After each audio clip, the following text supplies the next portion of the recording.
অখিল গগৈ ডাঙৰীয়াই কিন্তু মানিবলগীয়া কথা কৈছে। বুজাজনে বুজিব, ভিডিঅ'টো সম্পূৰ্ণকৈ চাব আৰু দুজনলৈ শ্বেয়াৰ কৰি দিব। লাজ লগা নাই আপোনাৰ মুখ্যমন্ত্ৰী হৈ থাকিবলৈ? মই হোৱা হলে পদত্যাগ কৰিলোহেঁতেন। লাজ লগা নাই আপোনাৰ মুখ্যমন্ত্ৰী হৈ থাকিবলৈ?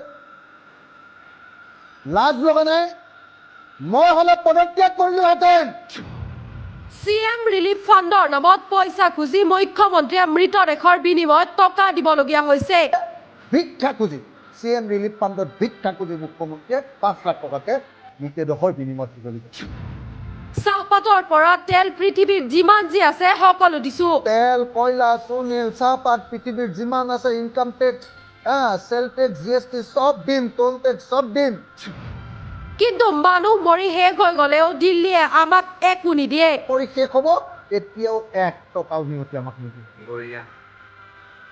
1 টকাও সিহঁতে আমাক নিদিব।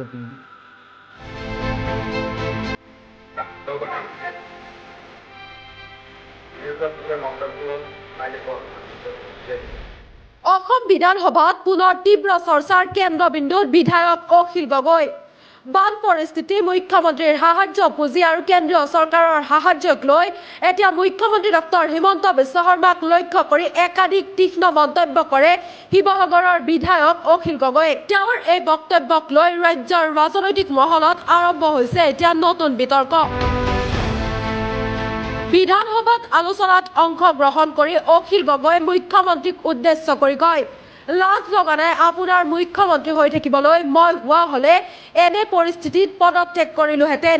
ইয়াৰ পিছতে মুখ্যমন্ত্ৰীৰ সাহায্য পুঁজিক লৈও তীব্ৰ সমালোচনা কৰে অখিল গগৈ। তেওঁৰ অভিযোগ, ৰাজ্য চৰকাৰে CM ৰিলিফ ফাণ্ডৰ নামত সাধাৰণ মানুহৰ পৰা সাহায্য বিচাৰিবলগীয়া হৈছে আৰু এতিয়া বানত মৃত্যু হোৱা লোকৰ পৰিয়ালক সাহায্য দিবলৈ সেই পুঁজিৰ ওপৰত নিৰ্ভৰ কৰিবলগীয়া হৈছে।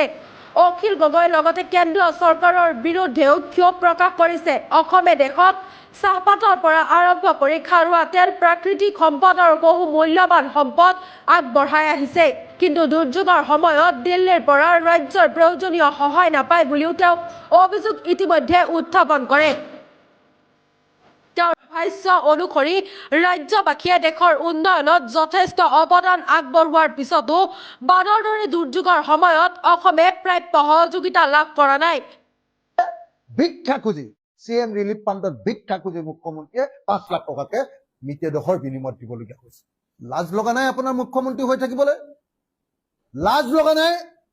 মই হলে পদত্যাগ কৰিলোহেঁতেন। পৃথিৱীৰ যিমান আছে, income tax, sale tax, GST চব দিম, টোল টেক্স চব দিম, চব দিম, চব দিম। মানুহ যেতিয়া মৰি শেষ হ'ব, এতিয়াও 1 টকাও সিহঁতে আমাক নিদিব। জীৱন, জীৱিকা, সপোন চব ভাগি শেষ। NDRFৰ পৰা মৃতদেহ এটাৰ কাৰণে 4 লাখ টকা দিছে। প্ৰধানমন্ত্ৰীয়ে 20 লাখ টকাকে ঘোষণা কৰিব লাগিছিলে মিনিমাম, চবতে কৰে। 1 পইচা আনিব পৰা নাই, 1 পইচা ঘোষণা কৰা নাই। এতিয়া উপায় নাপায় আমি ৰাইজে দিয়া পইচাকেইটাৰ পৰা ভিক্ষা খুজি মুখ্যমন্ত্ৰীয়ে ভিক্ষা খুজি CM ৰিলিফ ফাণ্ডত ভিক্ষা খুজি মুখ্যমন্ত্ৰীয়ে 5 লাখ টকাকে মৃতদেহৰ বিনিময়ত দিব। অখিল গগৈৰ এই বক্তব্যৰ পিছতে বিধানসভাত কিছু সময়ৰ বাবে উত্তপ্ত পৰিস্থিতিৰ সৃষ্টি নোহোৱা নহয়। শাসক আৰু বিৰোধী পক্ষৰ মাজত বাক বিতণ্ডাও হোৱা বুলি জানিব পৰা গৈছে। উল্লেখযোগ্য যে বান পৰিস্থিতিক লৈ ইতিমধ্যে ৰাজ্য চৰকাৰে একাধিক সাহায্য পুঁজি ঘোষণা কৰিছে। ইয়াৰ মাজতে বিধায়ক অখিল গগৈৰ এই তীক্ষ্ণ সমালোচনাই অসমৰ ৰাজনীতিত পুনৰ বিতৰ্কৰ সূচনা কৰিছে। শাসক পক্ষই এই অভিযোগৰ কি উত্তৰ দিয়ে সেয়া এতিয়া লক্ষণীয় হৈ পৰিছে।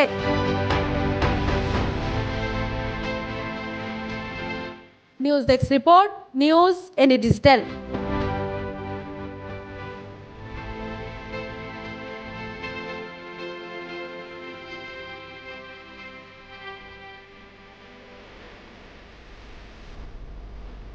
মোৰ সমষ্টিত 10 লাখকে টকা এটা পৰিয়ালক CM নিদিয়ে, তেতিয়াহ'লে মই CMৰ টেবুলৰ ওপৰত শিৱৰ তাণ্ডৱ নৃত্য কৰিম। মুখ্যমন্ত্ৰী ডাঙৰীয়া, আপুনি আৰু ৰিলিফ দিলেও দিব, নিদিলেও নাই, কিন্তু আমাৰ প্ৰত্যেকটো পৰিয়ালক 10 লাখকে টকা লাগিব।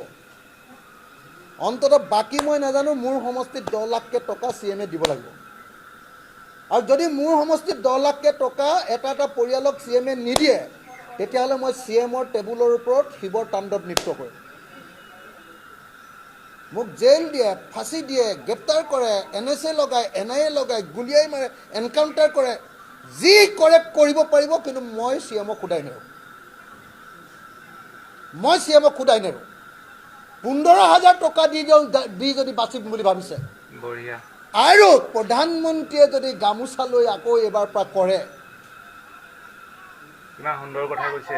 মই মানে বেয়া শব্দ এতিয়া নকওঁ আৰু। ভিডিঅ'টোত আপোনালোকে মন্তব্য কৰিম, জনাই যাব, উল্টা আপোনাৰ কৰিম, মন্তব্য দি যাব। উল্টা পুল্টা প্ৰতিবাদ কৰিম। এই বিপদৰ সময়ত এতিয়ালৈকে নাহিলে। আজি কেইদিন হৈ গ'ল? 19 তাৰিখৰ পৰা আজি 29 তাৰিখ, 11 দিন হৈছে। আজি কমপ্লিট 11 দিন কমপ্লিট হৈছে। 11 দিনৰ পাছতো এতিয়ালৈকে প্ৰধানমন্ত্ৰী অসমলৈ নাহিলে। 11 দিন শেষ হৈ যোৱাৰ পাছতো এতিয়ালৈকে গৃহমন্ত্ৰী অসমলৈ নাহিলে। এতিয়ালৈকে ইয়াক নেশ্যনেল ডিজাষ্টাৰ ঘোষণা নকৰিলে। আৰু তাৰ পাছত ইহঁতে অসমক ভাল পাওঁ বুলি ক'লে ইহঁতক টিকা চেলাই বেট দিব লাগে। ইহঁতক টিকা চেলাই বেট দিব লাগে, মই কৈ দিলোঁ। মজা। তাৰ পাছত যদি এটি অসমক ভাল পাওঁ বুলি কয়,